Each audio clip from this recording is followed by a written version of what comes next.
Well,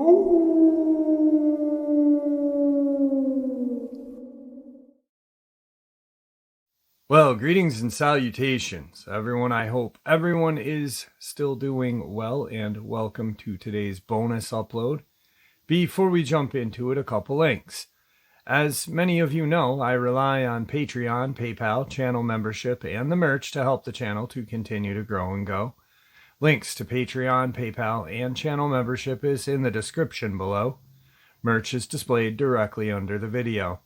Also, Dogman Frightening Encounters, Volume 1 through 3, the audiobook versions. They were written and researched by Tom Lyons, narrated and produced by me, Jeff Nadolny. Those audiobooks are available on Audible, Amazon, and iTunes, links to which are also in the description as well. And finally, last but definitely not least, if you'd really like to help support the channel to continue to grow and go, simply subscribe. It does not cost a cent. Click the like button, takes half a second. If you don't want to miss out on any of the informative uploads I put out daily, click that bell icon, and folks, please leave a comment. Why? Well, because all of these things really do help the channel to continue to grow and go. And yes, folks, they definitely do matter. Now, everyone, I have taken far too much of your time. Let's jump in to today's bonus, shall we? Today's first encounter. This happened while I was a bit younger, and I was on a solo backpacking trip in an unfamiliar but very lush kind of twisty backcountry trail. I was using a lot of gear I had made from natural stuff. It was early summer, so I didn't have any hunting licenses. I didn't have a gun or anything like that with me.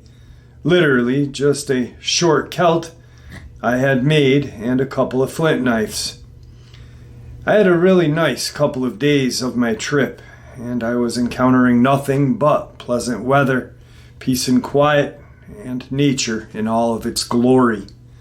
Then on the third day after I had broke for lunch, I noticed movement on the trail behind me. I was carrying a lot of weight in a homemade triangular frame pack as the strength building exercise, and I wasn't going all that fast. I thought at first that it was a hiker, so I made a little effort to slow down to let them pass, but they never seemed to catch up. Eventually, that started to become irritating, and that was when I started to notice the movement just off the trail behind me. It was staying behind the trees and brush and around the bends, and I couldn't make out what it was. Its silhouette was indistinct, and it was staying behind cover. I couldn't get a square look at it, but the more I looked at it, the more it looked wrong. The torso was weird, too long, no waist, and I couldn't make sense of the glimpses I got of its head. The legs were extremely spindly, and the arms were hunched up or something, or rented in the front, or something like that. This was almost on clay, and the trails can be hard-packed ground on clay, almost drum-like. Sometimes you can really hear the thump of footsteps, but these were just erratic and so loud, like slamming a stick down into the dirt. I called out a couple of times, let it know the times for jokes was over, and it knocked it off a few times. Whenever I spoke or yelled, it would just get quiet. Every once in a while, there would be a crashing sound from back around where I heard it and a bunch of thumps, and I kept thinking that it was going to charge me. But then nothing, and a while later I'd hear it again from a ways back. This lasted the full rest of the day, and by the time I broke for camp, I was starting to get really freaked out and also pretty upset.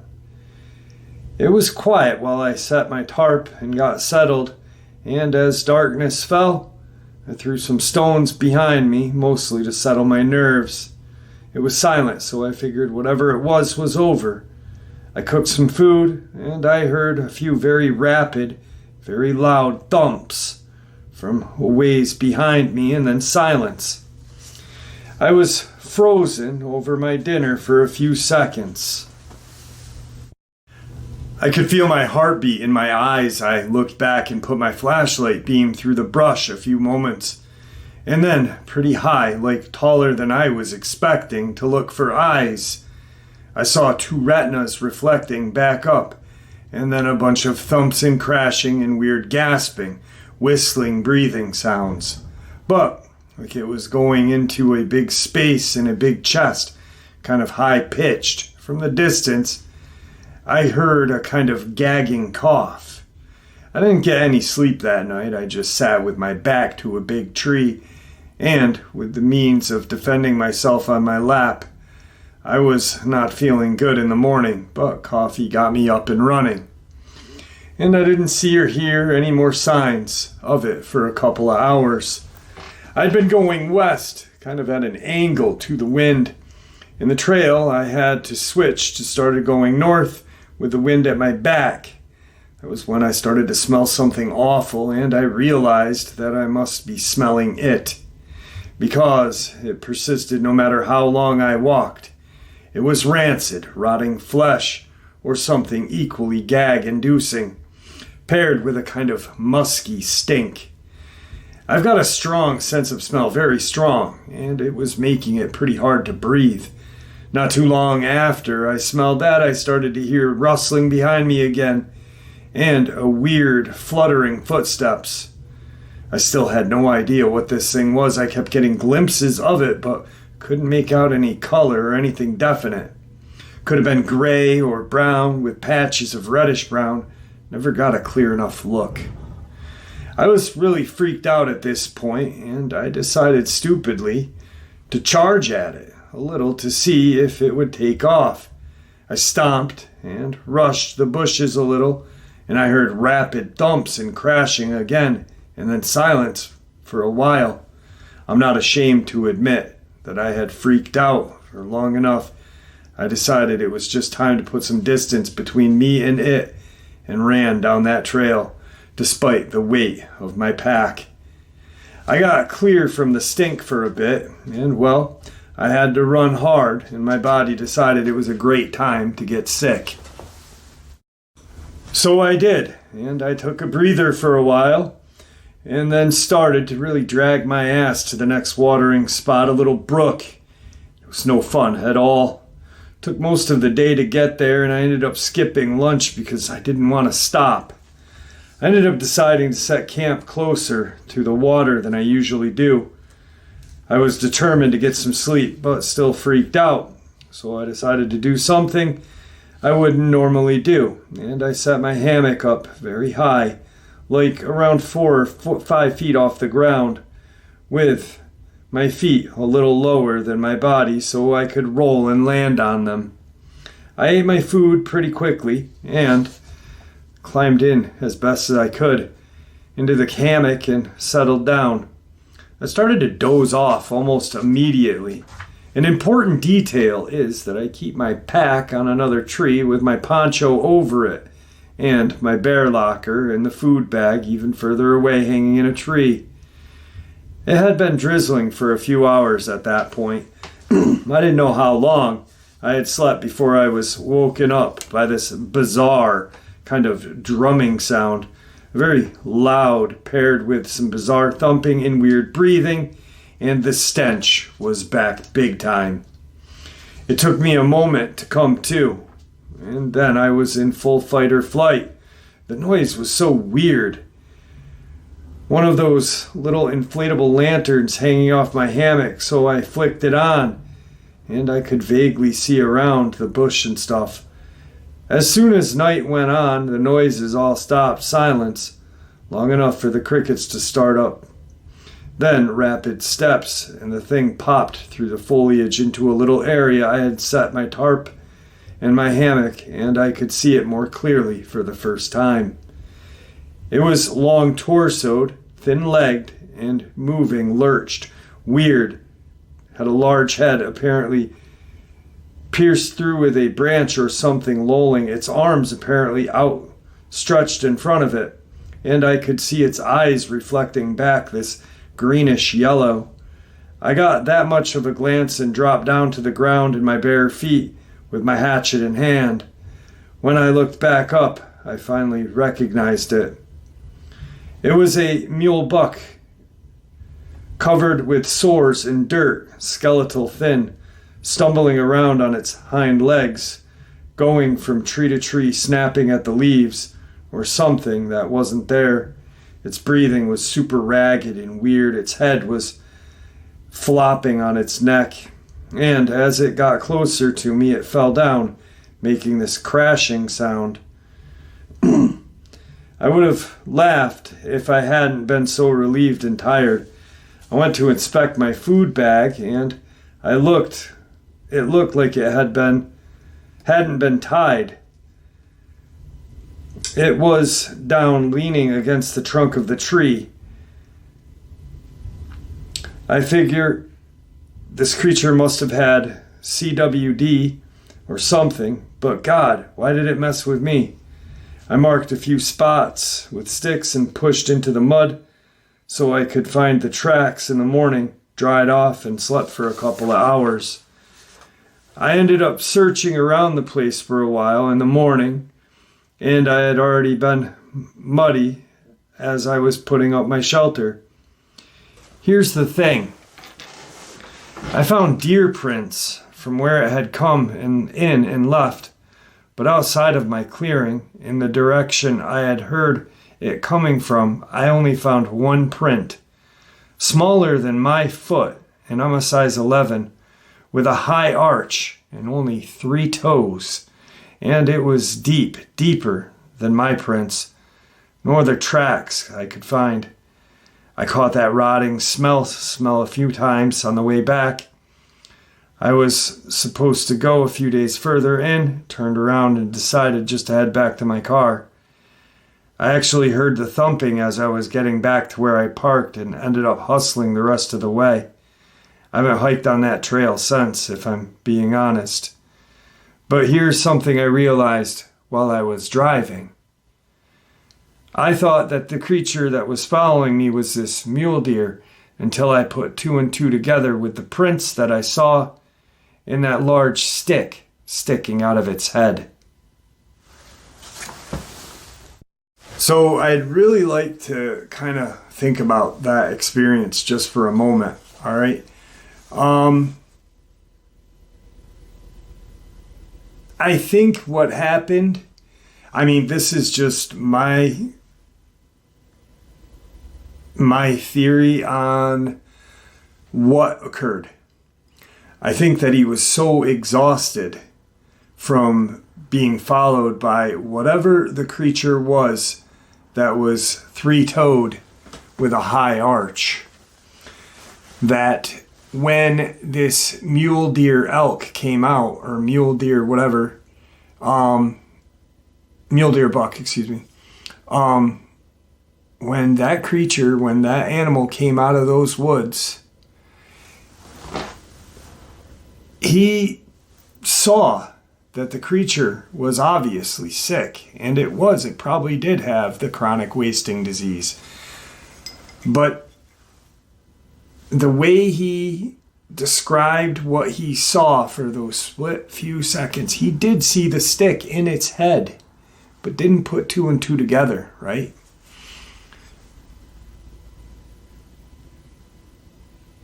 And then he figures out, all right, he can sleep.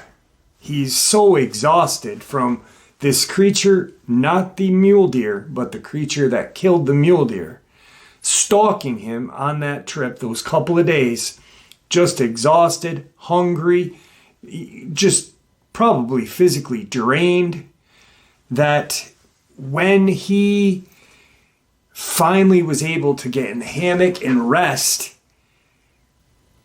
his brain said, all right, it was that, we're okay.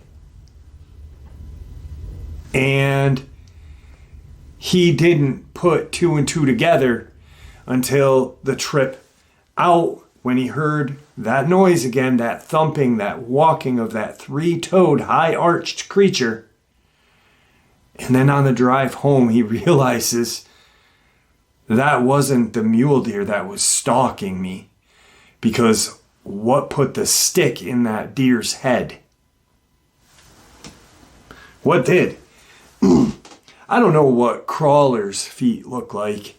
I know what people have said, but I haven't seen one. So I don't know, Do I believe everything that I hear and every story that I hear? No, I'd be kind of stupid too.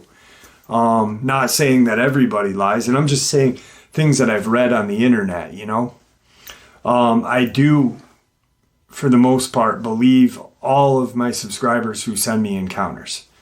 But things that I read on the internet, I don't. Because first and foremost, I'm not talking with them. They don't know how much I truly love my channel and how much I love this research. And I honestly believe that any of my subs and people who support the channel, I don't think they'd send me a BS experience just on the basis of knowing how much I care about this field. So I don't know if they have three-toed feet, but I've heard of dogmen having three-toed feet. I've heard of them having 4 or 5-toed feet as well. And I'm also wondering if a crawler would stalk him during the day like that, for that long. Because obviously a mule deer isn't going to. It's not going to follow him for a day and a half and then just show up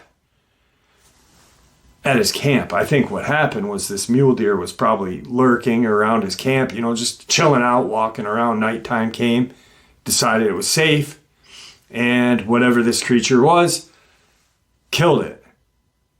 Or stabbed it in the head with this stick and kind of sent it into where he was to freak him out. This is just my theory. You take what you want from that experience that was just shared and you create your own theory of what happened, because he shared with us what he experienced, but we don't know what was the culprit of the noise, the stick in the mule deer's head, and the tracks of that three-toed, high-arched creature. Let's get into tonight's second encounter.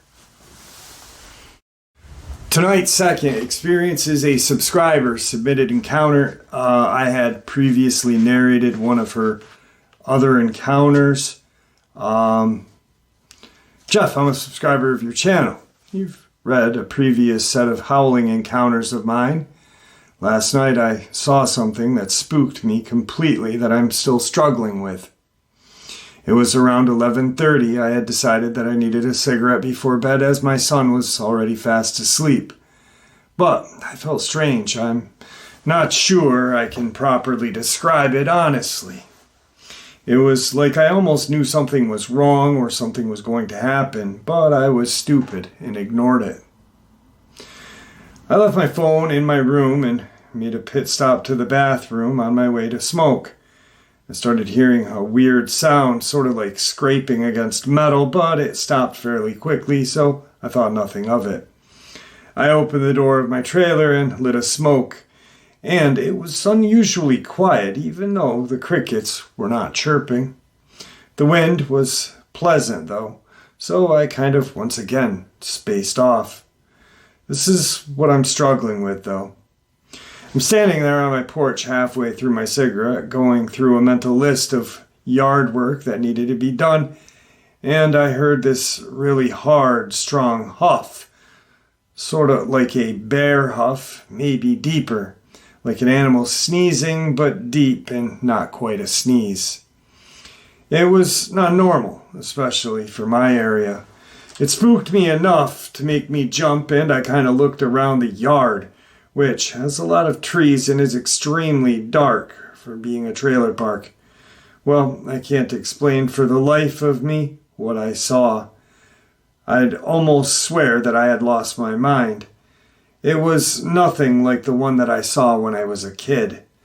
I don't understand how it could be so different, or maybe it wasn't the same creature or a different type. I honestly don't know, to be honest. I really cannot get this out of my head. I can't wrap my head around it. It was standing at the edge of the trailer across the road about 15 yards from me. Solid black. You could see the shape, but you couldn't make out anything except its silhouette, if that makes sense. It was darker than the night itself, almost like a void of light, except for its eyes. Not even yellow, but some odd mixture of molten ember and ambers of a dying fire. This creature had to be at least 7 feet tall with pointed ears looking, but like I said, only an outlined detail that I could make out. Where it was standing was pitch black, but this thing stood out from the darkness by somehow being darker than the darkness surrounding it. I didn't see anything but the outline. Its head was massive and looked much furrier around its head and neck than the rest of the outline of its body did. I don't properly know how to describe this thing. I swear it was looking at a damn bear-sized bipedal dog shadow or something, like it was standing on its hind legs. We have black bear in eastern Oklahoma, and this was not a bear. Or maybe it was a dogman or demon. I don't know what it was, honestly. I have my suspicions. I know it knew I saw it because it growled at me. This weird guttural growl, for lack of better words. And I can't honestly explain where it had come from, but I know I heard "I see you" while I was staring at this thing. Like dead to rights. I can't tell if it was in my head or being said out loud. It makes me sick to my stomach. I'm so confused. I truly can't explain it. And I'm at a loss of words, honestly, as to WTF happened and why. Can they talk, or do they just growl? Or did I imagine the talking? Like, I don't know what. I cannot wrap my head around it. And I can't explain it properly. It just stood there growling for what could have been a minute or two. I heard "I see you," and it turned to leave. I've been in tears all day trying to convince myself that I'm not crazy concerning what happened. I've been looking at anything I can for answers. Now trying to understand this, I mean, we've been having strange things in this area, subtly but not subtly if you catch my gist, especially from earlier emails I've sent. But this has me struggling beyond. Sorry if this doesn't make sense. Hell, I don't make sense to myself right now. But it's happened last night as I live and breathe. I just needed to get this off of my chest. Even if I still feel like I'm going insane, at least I feel like you and the family would understand. As paranormal cryptid investigator, it helps to at least type it out to someone who won't call me crazy for telling them at least. Thank you for your time. So,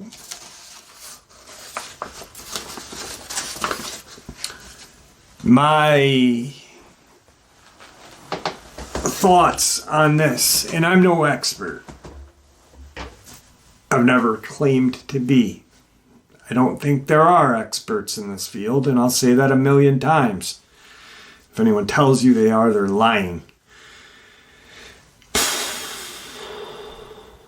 I wasn't there, nor were you.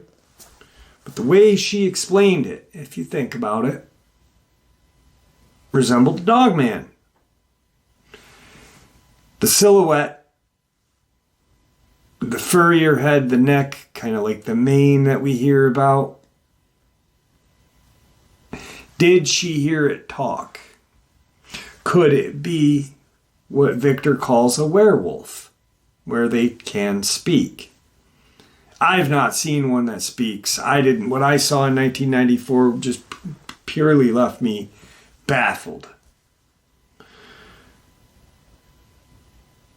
I don't know if they speak or not.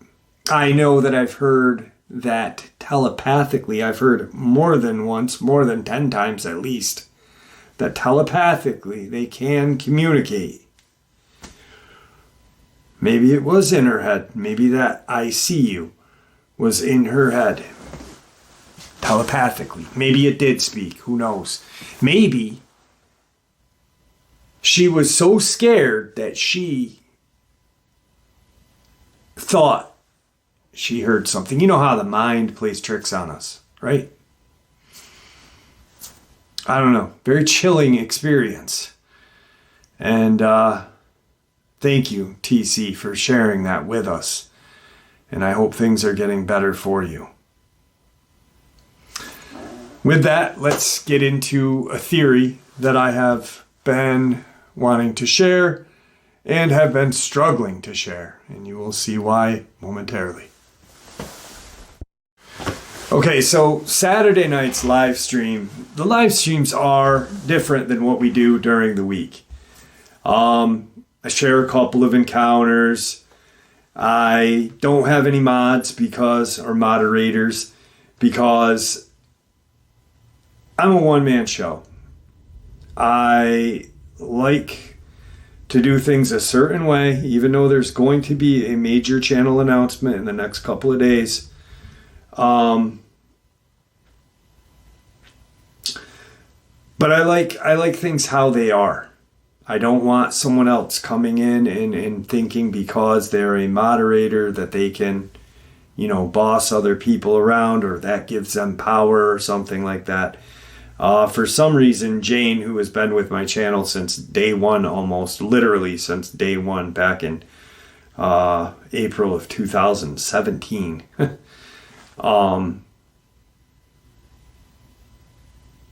has a wrench. So I've never appointed her as a moderator, but she doesn't act like a moderator. She just listens. She's a wonderful person, and I truly care about her. I care about all of you. But on Saturday I shared something. I shared, hey, the 24th of April is a special day. I have 7 years sober as of yesterday. Now, I come from a good family, hardworking family. My dad was in the military, in the Navy, retired, and then was young when he retired, obviously, and because he went into the Navy right fresh out of high school, and worked at a paper mill in the Union, and my mom worked in the hospital, but they had their vices. They were both alcoholics. So I come from a family of addiction. I was introduced to opiates at an early age of 17 years old, and I've struggled with it for my entire life until 7 years ago. And so it's just a very important day. Well, because I struggled with addiction and I think about things and I talk to so many people, hang on a second. I talk to so many people, I start to really form a relationship with people that I talk to. And then I start to read other encounters. I start to look at the news and with these attacks. And there's always addiction mentioned, right? There's always Tony Aarons. It was where Tutu Fuentes Sheriff douche nozzle, because he was an addict. That was why. The meth did it. The meth, and I've talked to a few people, no names ever mentioned because anonymity is respected, but I am starting to think that these creatures know when someone is struggling with addiction, depression, mental illness. I think that they have some sort of intuition, some sort of intelligence that they can sense it. Either they can smell something different, or just like I said with the telepathically speaking, maybe they can kind of sense something. You know, and if you think about this, and I want to share this because those of you who have spoken with me personally, you know that, and those of you who have been with this channel, I do not judge anyone. Who am I to judge anyone? You know, I just said I got 7 years sober. You know, like I did some douchey shit in my days. But the Appalachia section of America, what the rich coal mine owners and the people that came into these towns and just stripped them for what they're worth and, you know, really made the towns poor. They really left these towns just, you know, this coal mine company, whatever, comes in, buys the land, gives everybody great jobs, good money, bust your ass, get black lung, you know. But they're working, they've got money, they've got pride, right? And then they strip the land for what it's worth and they bounce. They're out. They don't care about the good folk in that area anymore. They don't, right? So what comes? Poverty, addiction, depression.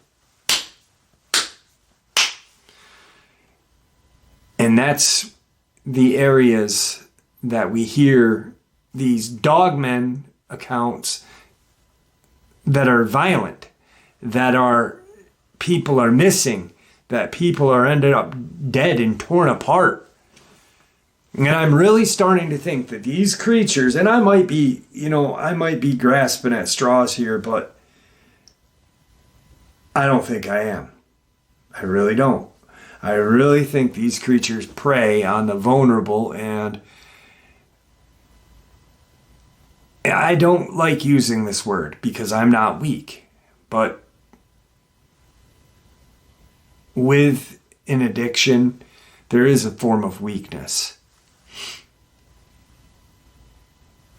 So I think they do. They feed and prey, prey, off of the vulnerable, off of the depressed, the addicted, because they can sense it. And they know, for some reason they know that no one's going to give a second thought about it.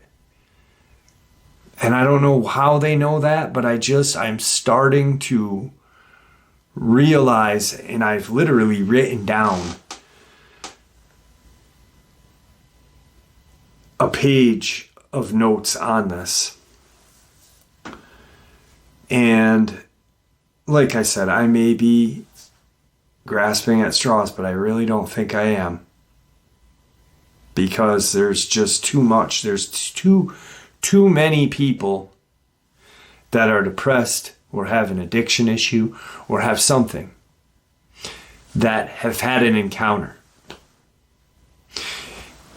I'm quite certain that some other researchers out there have addiction or recovering from addiction and have had encounters.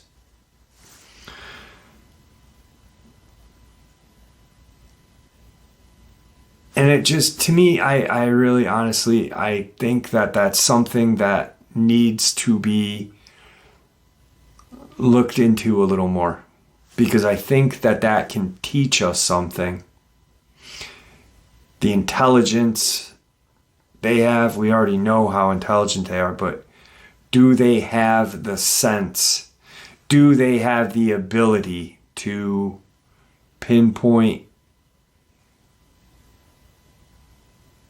who is struggling or what area is struggling? You know, you think about it. If you are one of these creatures and you have that sense, right? That sense of just this theory may prove that these things are demonic. You know, I'm not saying 100% that they are, because I don't know. And those people that always say they're demonic, read the Bible, nah, nah, nah. You don't know. That's your theory. Stop being so like freaking forceful with it. But really, this may just show that they are that demonic. There may be that. I hate using this word variant, and I don't, because you cannot categorize something that you don't have them in front of you. But if I was a demonic soul in the body of one of these apex predators, and a small town in Appalachia, West Virginia, that was just pillaged by the mining companies and then left desolate, poor, depressed, and I can sense this on one individual, but then I walk into the town, where am I going to stay? And that really showed Taylor, Mississippi. Maybe something happened there. That's something I'm going to look into. Why are all these areas that these creatures are attracted to? Is there something, some sort of depression, some sort of just energy of sadness or whatnot that they're attracted to? I know a few people are probably going to be like, Jeff, you're an idiot. But I'm just researching. I'm just trying to come up with theories.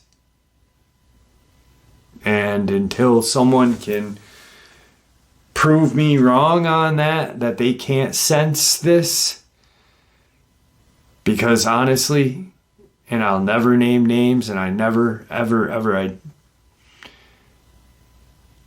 I just couldn't, because that'd make me a hypocrite. But I think they can. 17 years old, I was introduced to opiates. I was missing something in my life, because when I took my first opiate pill, it was like, whoa, my body said, this is what you're missing, right? I had my encounter when I was 17, prior to that first pill, but I was still lacking, depressed, sad, angry. I don't know. With that, guys, just think about that theory. If you think I'm crazy, I'm sorry. I'm just trying to come up with ideas. And if you think I'm crazy for coming up with that theory, think about what we are here for. We're talking about a 7 to 8 foot bipedal walking dog and a North American wood ape. And something that quite possibly came out of Dulce that looks like came from that 1984 movie, Chud. And there you have it, folks. Today's bonus, which I do hope you all enjoyed as much as I enjoyed sharing it with you. I'd like to thank you all for supporting the channel. It is, after all, your support that keeps the channel growing and going, and honestly, what gives people like us a place and a chance to share our experiences and theories judgment-free. Just simply treated with the respect we all deserve. Everyone, please stay safe, happy, healthy, and ever vigilant, keeping an eye on our children, pets, family, and friends. These creatures are real. They are out there and dangerous.